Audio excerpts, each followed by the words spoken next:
Okay, let's unpack this. We've got a truly fascinating stack of sources here, covering ground from spiritual practices and personal accounts to, well, even psychological research and historical inquiry. Yeah, it's quite a mix. Everything from in-depth articles to, forum discussions. And our focus, Yeah, your intuition, that kind of innate knowingness we all seem to possess, and specifically the different ways that knowingness can show up what are often called the clairs. that's right. We're diving deep into this idea that fundamentally everyone possesses intuition. Some of our sources really lay this out clearly, saying it's not some rare mystical gift, but actually a basic human capacity we all have. Right. Not just for a select few. Exactly. And what many people call psychic abilities, well, they're really just intuitive abilities, maybe used more consciously, perhaps. Hmm. It's about tapping into and directing that natural knowing that's already there. And the clairs are basically the different languages or like channels through which this intuition communicates with you. hmm Think of it like having multiple senses, but these are for receiving non-physical information. Several sources identify these clairs as the main ways we perceive intuitive insights. Okay. So our mission for this deep dive, pulling from all these varied sources, is to explore what these different intuitive languages are, how they might already be showing up in your life. And maybe you don't even realize it yet. Right. And most importantly, to give you practical steps and insights, straight from these materials, on how you can actively work on understanding and, crucially, developing your clairs. We really want this to feel accessible, encouraging, and genuinely educational. Useful. Because the big takeaway here, and it pops up across many sources, is that this potential for intuitive development, it's available to everyone. Absolutely. While you might naturally find one clair feels stronger than others right now, you absolutely have the capacity to improve your overall intuition and, experiment with developing all of them. So there's no single right way to be intuitive. Not at all. One source explicitly reminds us of that. Your specific combination of abilities is unique to you. How you receive messages is your own way, That's really empowering. It's less about trying to get something new. and more about learning to recognize and strengthen what's already within you. And these sources, they offer a wealth of specific guidance on how to actually do that. Perfect.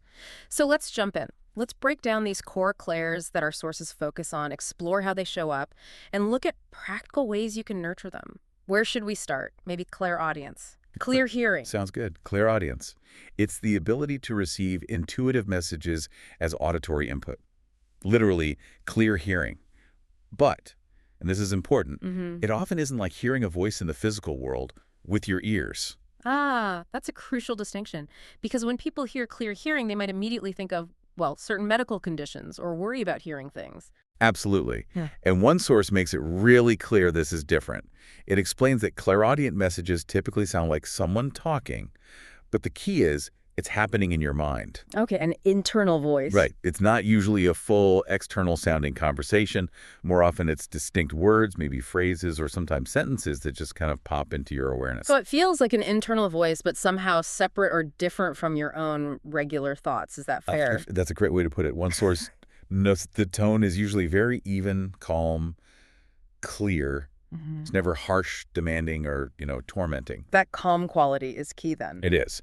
That steady, neutral quality is a key differentiator from, say, auditory hallucinations, which might be linked to medical issues, something that comes up indirectly in the source discussions around discernment. Right. And sometimes clairaudience can be incredibly brief, just a single word, Mm. or even a number that arrives with a sudden feeling of significance. Can you give us some more specific examples just to make it really concrete? How does this actually manifest for people? Sure. One source gives some great illustrations from intuitive practice. Like you might hear a straightforward directive in your mind, maybe wait until after graduation when you're wrestling with a life decision, Okay. or perhaps ask for a monthly retainer during a business negotiation.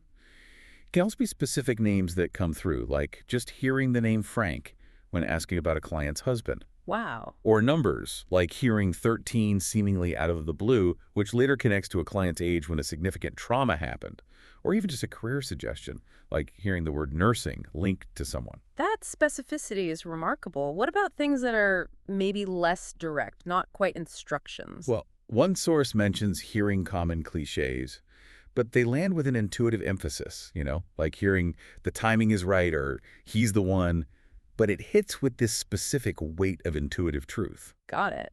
And a couple sources also note it can sometimes manifest as physically hearing sounds that aren't actually there, or maybe a heightened sensitivity to very subtle physical sounds, like a specific kind of ringing in the ears. Oh, interesting. And one source even gives the example of clearly hearing your name called out loud when, logically, no one is around. Okay, that one would definitely make me pause. And I remember reading those accounts from Leo on Reddit in one of the sources. His experiences sounded incredibly vivid, almost bordering on the external. Leo's accounts are quite striking, yeah. Really vivid examples from those forum discussions.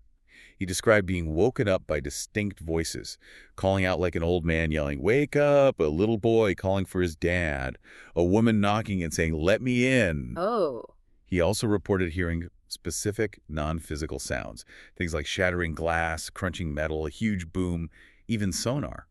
But maybe his most compelling story was hearing an impossible conversation clearly outside his window. Impossible how? Like logistically impossible for him to hear it from where he was. But then later, the exact same conversation happened physically, word for word, just 2 doors down. That's incredible. It really shows the range, doesn't it? From a quiet inner thought to something much more pronounced. It absolutely does. It's a spectrum. So, okay, how do you even begin to develop something that can manifest in such varied ways? What do the sources suggest? Well, they give us some practical pathways. One source offers a really interesting insight. Mm-hmm. Simply being around other intuitive people or actively engaging with material about intuition, like listening to this deep dive right now, can subtly start to open your own channels. Just by listening, you're already sort of tuning in. I love that idea. Exactly. It's like being in an environment where that intuitive muscle is being flexed, and it encourages yours. Mm-hmm. Beyond that, another source encourages conscious effort. Actively listen for words or phrases that spontaneously pop into your mind. Don't just brush them off. Right. The key is to catch them and not immediately dismiss them as just random mental noise or your own thoughts. Mm. Give them a moment of attention. See if they resonate. And meditation comes up repeatedly in the sources, right, as foundational for developing intuition generally. It's absolutely fundamental for all the clairs, clairaudience included. Several sources specifically highlight meditation, quieting the conscious mind, that everyday chatter. It allows you to become more receptive to those subtle internal auditory messages that might otherwise just get completely drowned out. And it doesn't have to be hours long, right? Not at all. One source is very clear about that. Even just 5 minutes a day can make a significant difference in creating that inner space, that quiet, receptive state. Are there specific tools or, I don't know, techniques mentioned that might help tune this specific hearing sense? Well, one source suggests that certain crystals can potentially be helpful for stimulating areas associated with hearing and communication. Lapis lazuli is mentioned, for instance. Okay. It's linked to the third eye and throat chakras, said to aid clear communication and discerning truth. Angelite is another one mentioned, supposedly helps connect to higher realms or frequencies, which could potentially aid in tuning into subtle auditory messages. Interesting. So the approach involves active listening internally, creating quiet space through meditation, maybe exploring supportive tools like crystals, if that resonates. Precisely. It's about cultivating an inner environment where you can perceive these subtle auditory inputs and consciously practicing listening for subtle sounds both externally in your environment during quiet times and internally within your mind helps fine-tune that sense. Plus, integrating the general intuition development exercises we'll cover later also significantly benefits your clairaudience. It all works together. Great. Let's move on then. Clairvoyance. Clear seeing, this is maybe the one people think of most often when they hear psychic, seeing visions or images. It is definitely one of the most widely recognized. The sources define clairvoyance as the ability to receive intuitive messages as images, scenes, or visions. One source even calls it a primary modality for receiving psychic information. How does this typically manifest? Is it actually like watching a movie in your head? Sometimes it can feel that vivid, yeah, but Yeah. often the images are more fleeting or symbolic. One source explains that messages often arrive as an image or a scene, but frequently presented as a metaphor. A metaphor, like a Okay. symbol. Exactly. You might see it clearly in your mind's eye, or more rarely, it can appear almost as if projected onto the physical world.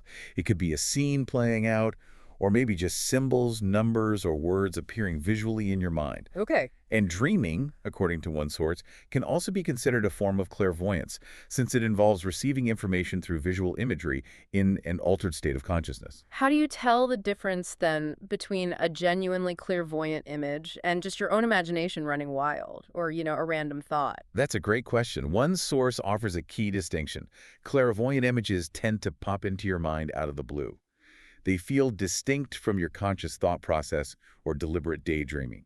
There's a quality of them coming to you rather than being generated by you. Okay, that makes sense. They feel received, not created.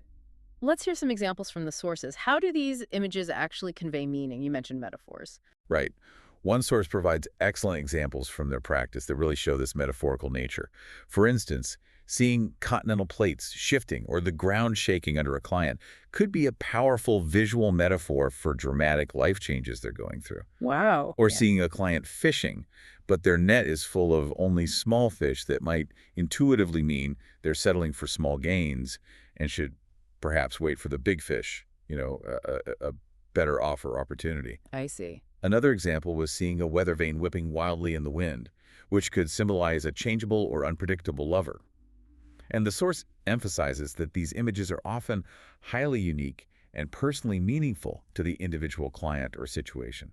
Those metaphors are quite insightful, Yeah. very specific. What about more direct accounts or historical ones? Well, Leo on Reddit, who we mentioned earlier, described seeing a very vivid, seemingly 3D rectangular shape in bright yellow, just superimposed onto his environment for a few seconds, incredibly real and undeniable to him. Just a shape.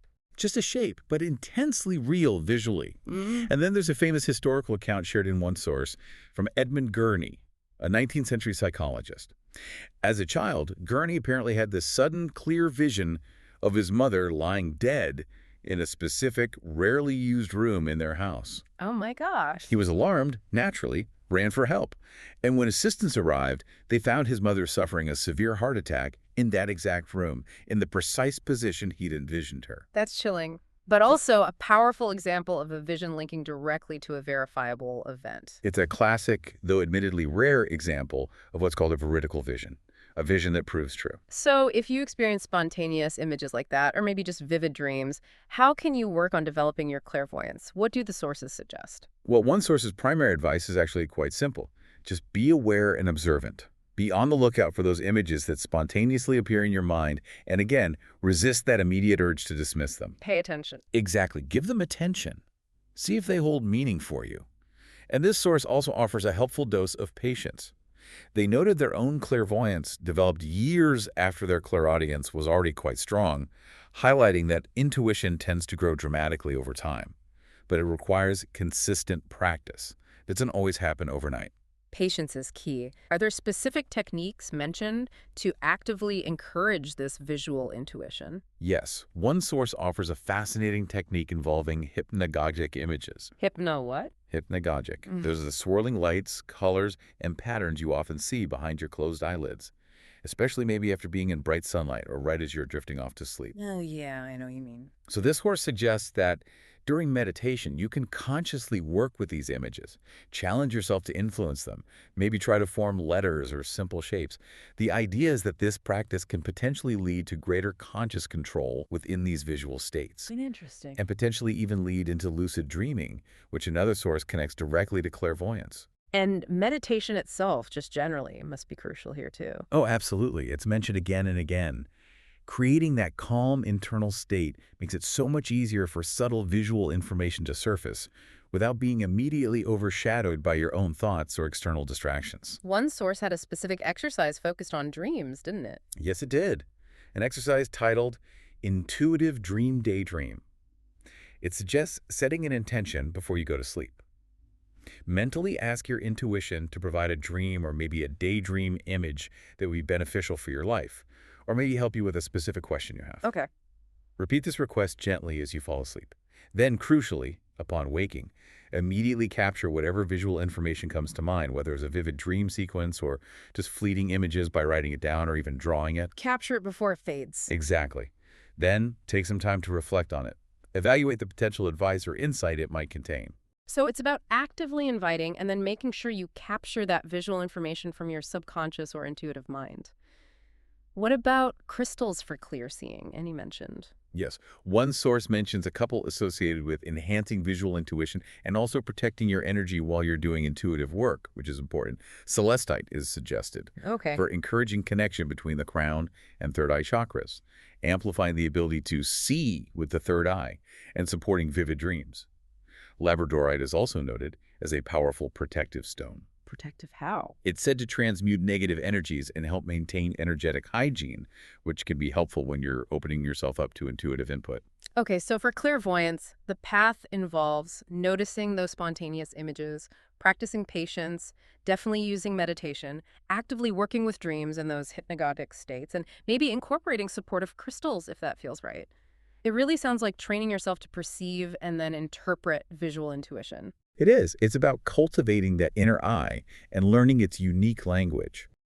Now, should we turn to clairsentience, clear feeling? Yes, let's. One source actually identifies this as the most common of the four main clairs, which makes sense, I think, because most people can relate to having a gut feeling. Absolutely. That gut instinct is very relatable, but clairsentience is definitely more than just that. How so? Well, the sources define clairsentience as receiving intuitive messages through physical or emotional feeling. So yes, it includes gut instincts, but it also encompasses being able to strongly read others' emotions, what we typically call empathy, and also sensing the collective energy, the vibe of a space or a room. Sensing the energy of a place, like feeling uncomfortable walking into a room right after an argument happened, even if you didn't hear it. Exactly that. One source describes this vividly sensing the elephant in the room or feeling like you could cut the tension with a knife. That's clairsentience in action. Another source gives the example of instantly getting a feeling for a client's energy when they walk in. Are they bubbly, withdrawn, intellectual, grounded? You just feel it. Okay. What about physical sensations, things that aren't necessarily emotional energy? Good question.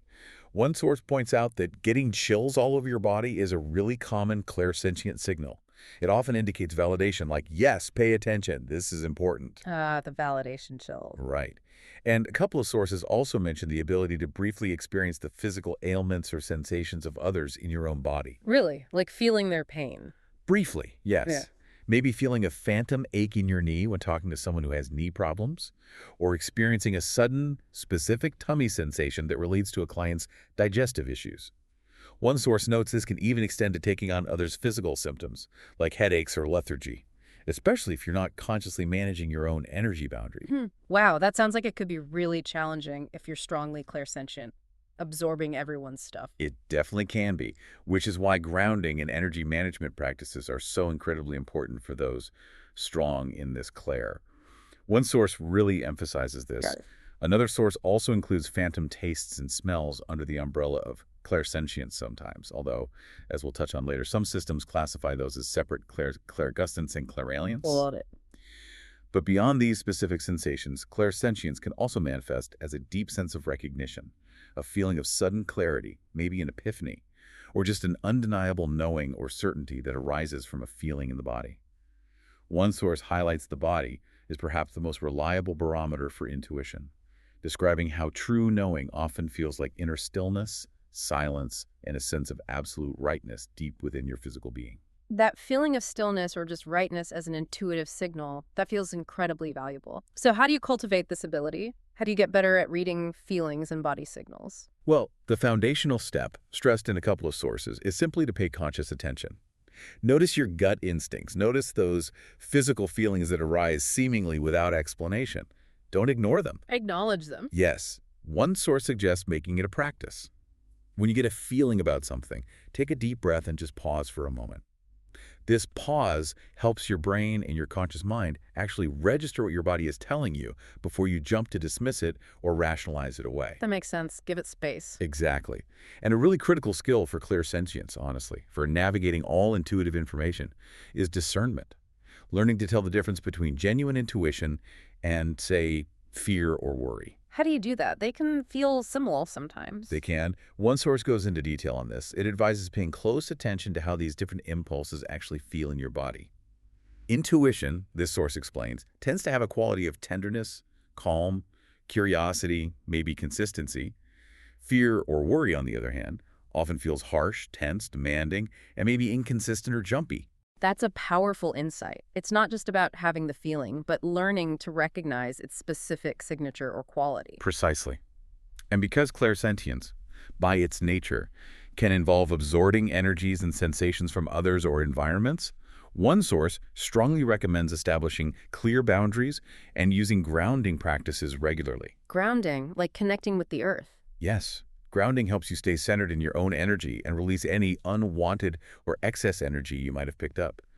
The source lists various grounding exercises, things like earthing, literally walking barefoot on the ground, working with specific grounding crystals, yoga, EFT tapping, or even visualization techniques where you imagine roots growing from your feet deep into the earth. Okay.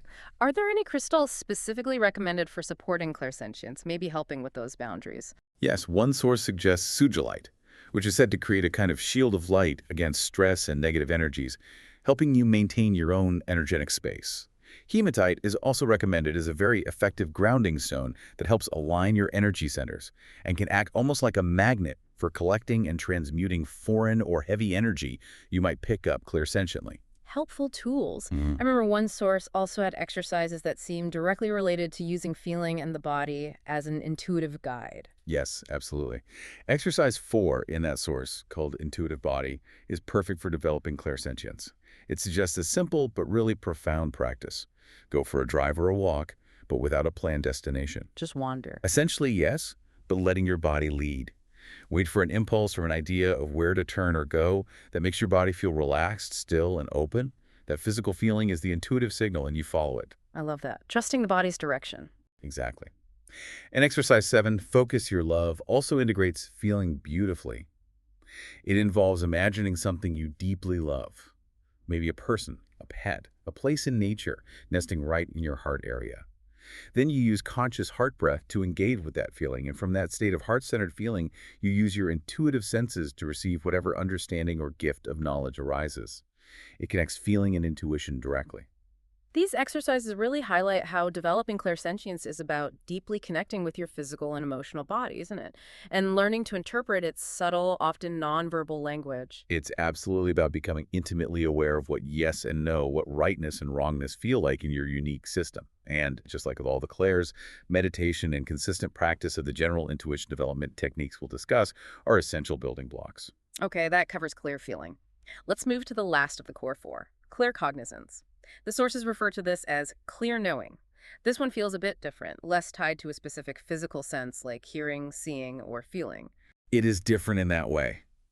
Claircognizance is the ability to receive intuitive messages as an undeniable sense of just knowing something is true, Mm. but without any logical reasoning, evidence, or sensory input to back it up. It's knowing. Just knowing. Yeah. One source calls these moments intuitive downloads. So it's like an answer or an insight just appears, fully formed in your mind. Exactly. Another source describes it as an immediate answer or feeling that arrives like a light bulb suddenly turning on. Oh.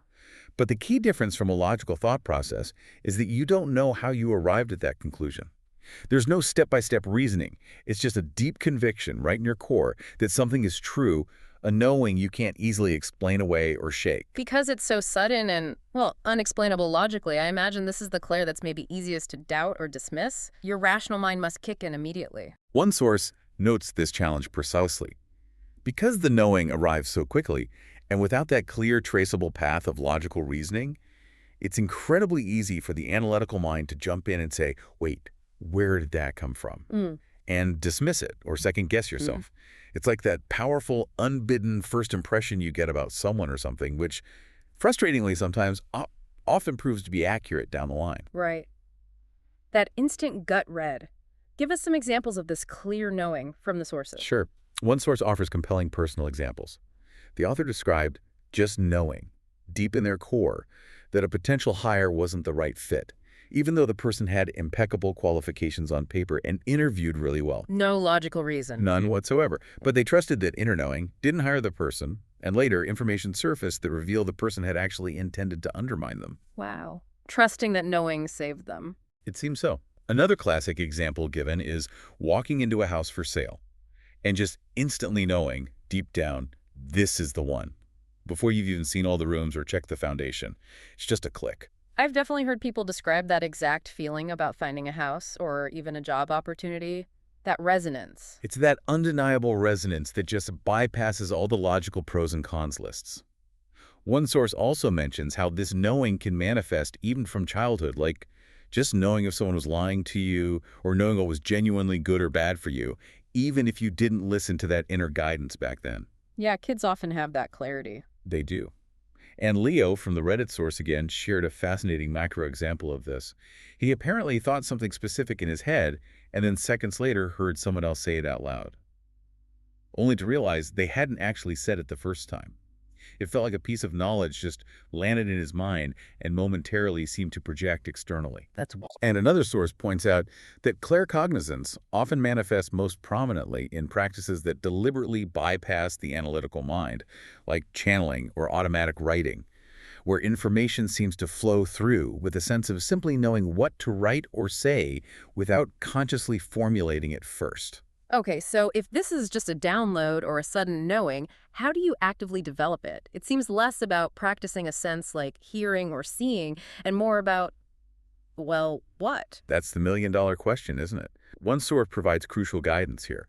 The key is to pay specific attention to those first powerful intuitive hits or moments of knowingness when they happen. But the primary practice for developing claircognizance isn't about getting the information. It's about trust. Trust. Just trusting that knowing when it arrives. Exactly. You have to consciously practice trusting what you intuitively know to be true, even and maybe especially when you don't have a neat logical reason to back it up. That sounds like it requires a significant leap of faith sometimes. It really does. One source explicitly links honoring your inner knowingness to practicing your faith muscle. They explain that the more you trust and actually act on these claircognizant hits, the faster and clearer the messages tend to become. It's like your intuition learns that you're listening and responding. That makes sense. You validate it through action. hmm And another source reinforces this, stating that self-trust and intuition are deeply linked. Following your hunches, even the small ones, actively builds that self-trust muscle. And yet another source adds that our own higher mind can serve as the validation for these downloads. It's an internal validation system, not requiring external proof. So it's less about forcing the information to come and more about becoming receptive to it and, crucially, trusting it without needing immediate logical confirmation. Meditation must help quiet the doubt that inevitably creeps in. Absolutely critical.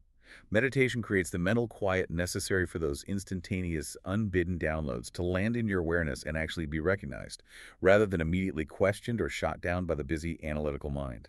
Are there specific exercises for this one? Yes, one source provides a couple of exercises that seem tailored for cultivating claircognizance.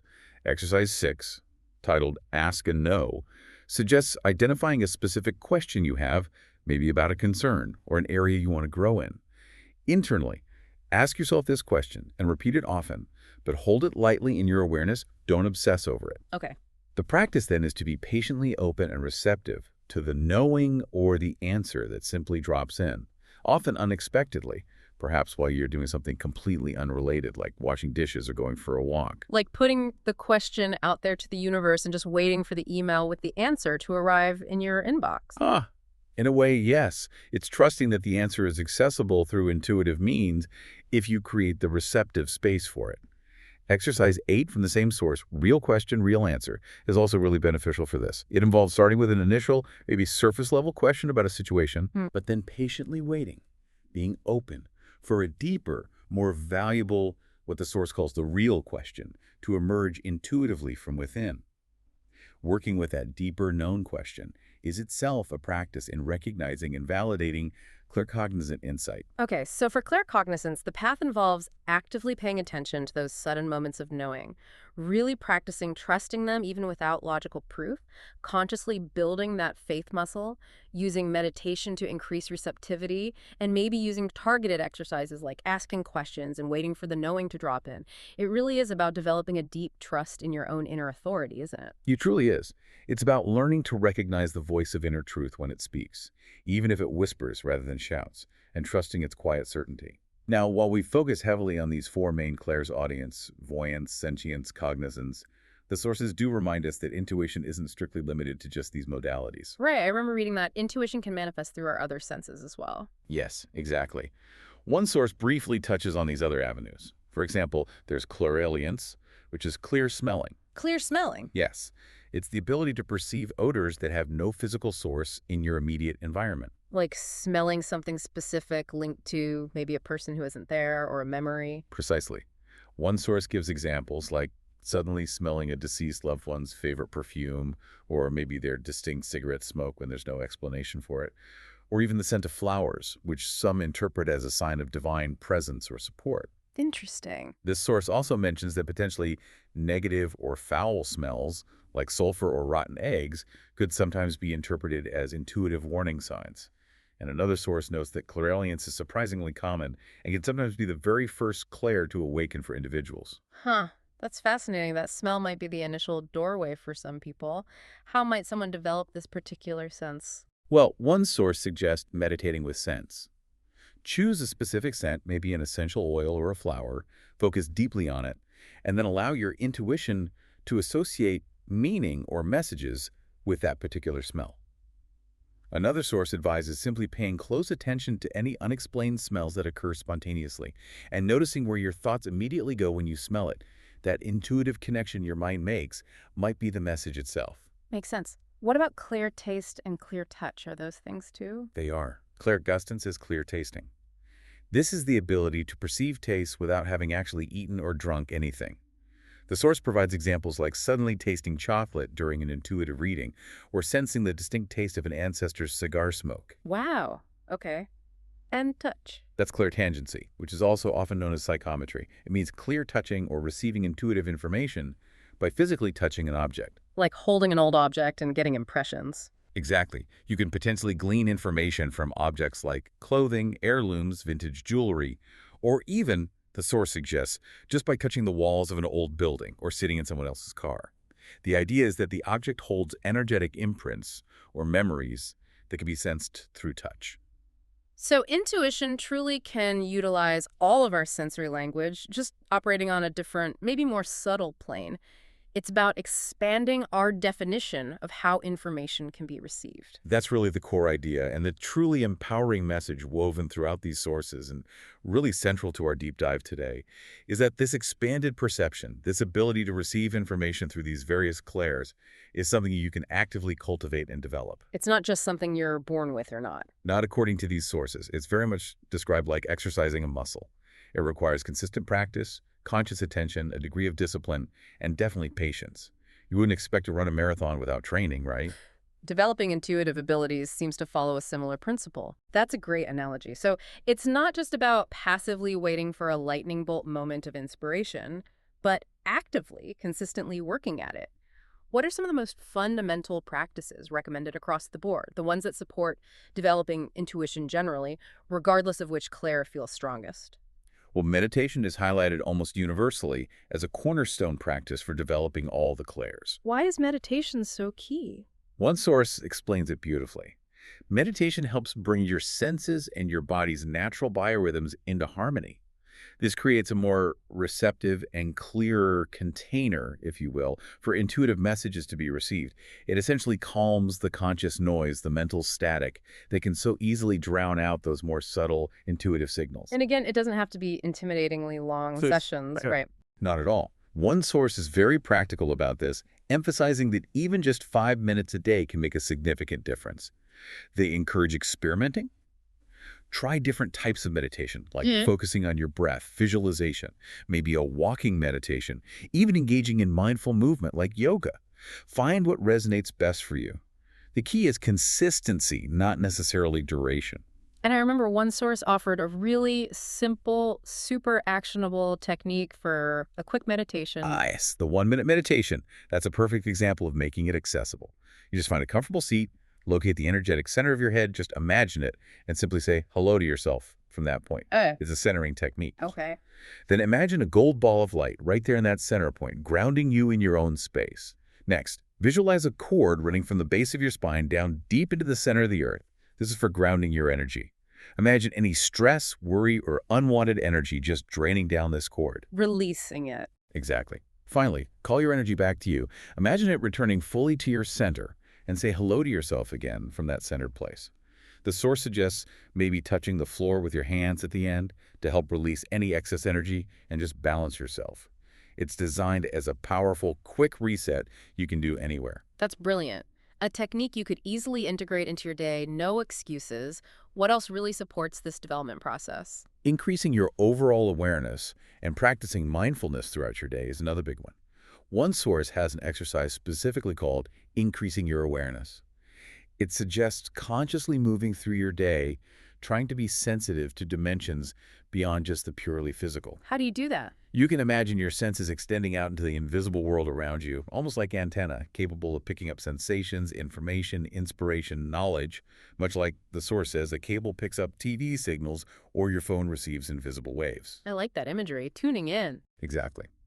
This practice involves consciously paying attention to those subtle messages or feelings you encounter throughout the day that don't seem to have an obvious logical source. Another source reinforces this, suggesting you increase your daily awareness so you can start to compare inexplicable events you experience with past experiences, looking for patterns, connections, and potential intuitive signals you might have missed before. So, a huge part of it is simply becoming a better, more conscious observer of both your inner world and the outer world. Absolutely. Several sources state very clearly that paying attention and practicing regularly is the most essential factor in making your intuitive gifts easier to access, recognize, and actually utilize. Consistency is how these abilities grow and strengthen over time. Okay, so once you start noticing things, maybe images, feelings, knowings, how do you keep track of them? How do you prevent them from just feeling like random, disconnected occurrences? That's where journaling comes in. Keeping a record of your experiences is a practice recommended across multiple sources. An intuition journal. It's exactly. Keep a dedicated journal where you note down any visual images you receive, physical feelings or sensations, sounds or words you heard internally, moments of clear knowing, maybe even colors, or any spontaneous phenomena that felt significant. Do this especially after meditation, after doing specific intuitive exercises, or when you've consciously asked a question and are listening for an answer. And journaling helps with discernment too, right? That intuition versus fear thing. Yes, one source specifically points out that journaling is an excellent tool for exploring your intuitive process itself. Writing things down helps you reflect and can make it easier to distinguish the quality of genuine intuitive signals from the often louder noise of fear or anxiety. That distinction seems so fundamental. We touched on it with clairsentience, but it feels crucial for interpreting any clair input correctly. It truly is. It's probably one of the most important skills in intuitive development. One source emphasizes spending time actively feeling the difference in your body and mind and observing the quality of the messages. Remember, intuition tends to have that calm, kind, curious, consistent quality, while fear often feels harsh, tense, demanding, urgent, and maybe erratic or repetitive. Cultivating this discernment, as the source wisely notes, requires listening to yourself with both an open mind to the possibilities and a healthy degree of skepticism to evaluate the source and quality of the information you're receiving. Balance, openness, and discernment. Yeah. And all of this seems to build towards that core idea of trusting your inner guidance, which we talked about being vital for claircognizance, but it sounds like it's really key for everything. Crucially so, yes. Several sources strongly emphasize the importance of honoring your inner knowingness and making the conscious choice to trust your intuition, even when your logical mind is screaming for proof or doesn't understand. That takes practice. It does. And one source makes the powerful point that self-trust and intuition are deeply intertwined. Each time you pay attention to and actually follow a hunch, even a small one, you strengthen that muscle of self-trust. And strengthening self-trust, in turn, makes it easier to hear and follow your future intuitive guidance. It's a positive feedback loop. Another source reminds us that our higher mind, that deeper part of ourselves, is capable of providing its own validation and internal confirmation that doesn't rely on external agreement. It's becoming really clear that developing intuition isn't just about receiving mysterious messages out of the blue. It seems intrinsically tied to developing self-awareness, self-trust, and really a deeper relationship with yourself. It absolutely is. It's a path of personal exploration and empowerment. It's about learning to navigate the world, not just with your intellect, but with your whole being, listening to all the ways information comes to you. And maybe it's worth adding a bit more context here. Experiences with these abilities are highly individual, as we've said, and they can definitely evolve over time. One source mentions that some people find their intuitive abilities significantly amplified after profound life events, things like near-death experiences. Right, that makes intuitive sense, actually. A radical shift in perspective or consciousness could certainly open up new channels of perception. Exactly. And while exploring the clairs might feel like a very modern spiritual pursuit to some, another source provides fascinating historical context. These kinds of intuitive and seemingly psychic phenomena have actually been subjects of serious inquiry by psychologists and physicians for centuries. Really, not just dismissed. Not always, especially in the early days of psychology. Researchers like Myers and James, who were pioneers of psychical research back in the late 19th century, explored concepts like subconscious selves and automatic writing. Figures like Pierre Genet actually used phenomena like mediumship to help develop his theories on dissociation. So this historical perspective shows that humanity has long been curious about these non-ordinary ways of perceiving information and trying to understand consciousness. So it wasn't always relegated to the fringes, it was part of the early scientific attempt to map the complexities of the human mind. Exactly. Though it often remained somewhat on the fringes, the inquiry itself persisted. Even modern research, like some touched upon in one source regarding psychological traits like porosity and absorption, which seem linked to a person's tendency to sense spiritual presence or have mystical experiences, continues to explore the underlying factors that might make some individuals more naturally attuned to subtle information or experiences. This grounding adds a layer of depth, showing this isn't just some New Age fantasy, but part of a long-standing human exploration of perception and consciousness itself. That definitely adds a whole new dimension to think about. And speaking of navigating these abilities, especially if they become quite strong for someone, does that raise any considerations about how they're actually used ethically? That's a really important point, and yes, one source brings it up directly regarding ethical considerations. It suggests that the ability itself, whether it's clairaudience, clairvoyance, or any other, isn't inherently good or evil. Like any form of power or knowledge, it's the person wielding it who makes the choice about its application. So the responsibility lies entirely with the individual developing and using these senses. Precisely. The source highlights the personal responsibility that comes with developing and using these abilities. Are you using your clairs for helping others, offering uplifting insights, and serving the greater good? Or are you potentially using them for manipulation, causing harm, or maybe just inflating your own ego? The choice of how to apply any intuitive insight you gain is always a personal, ethical one. That's a crucial reminder. And the journey of development itself, this isn't always smooth sailing, is it? The sources mention potential challenges. No, it's definitely not always smooth, and it's important to acknowledge that.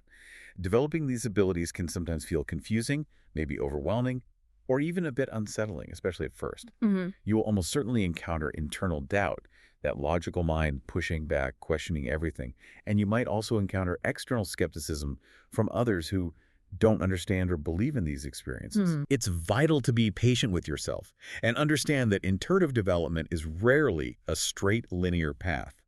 There will likely be ups and downs, times when it feels strong and times when it feels quiet.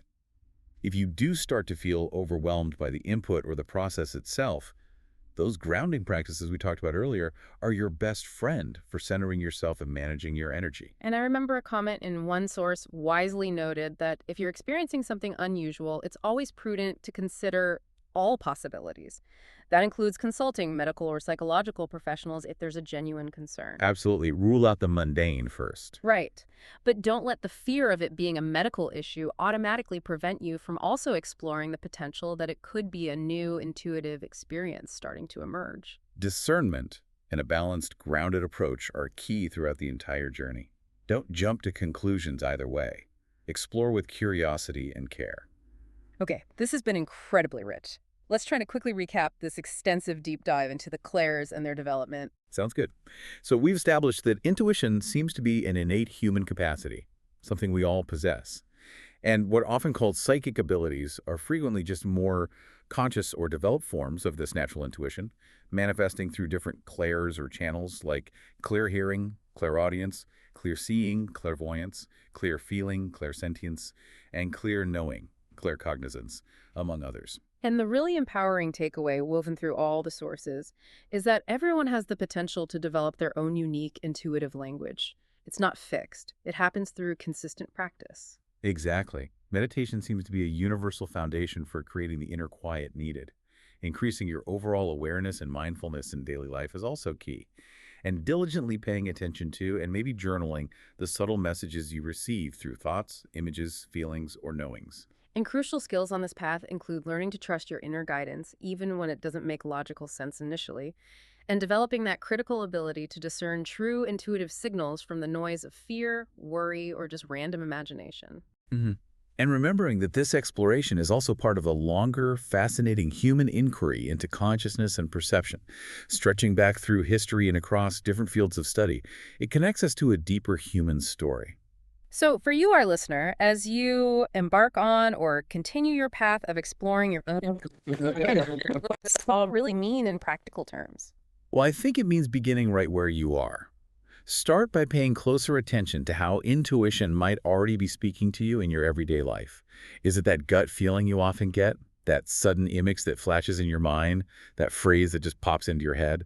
Or that deep, quiet sense of knowing something without knowing how you know? Notice what's already happening. Yes. Then maybe choose just one or two of the practical exercises or tips we discussed today that resonated with you.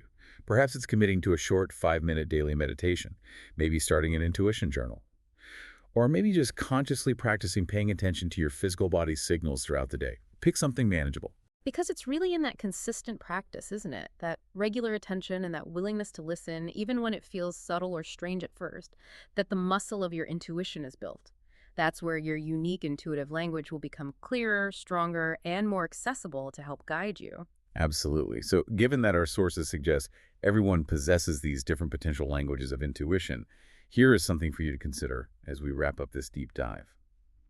What mode of intuitive perception, hearing, seeing, feeling, knowing, or maybe even smelling or tasting, might you be uniquely positioned to explore first, based on what you've already experienced perhaps, or just what feels most intriguing or natural to you right now? And maybe think about this too. How might consistently honoring and starting to trust that inner guidance, whatever form it takes for you, potentially change the path you're currently walking? What new possibilities might open up?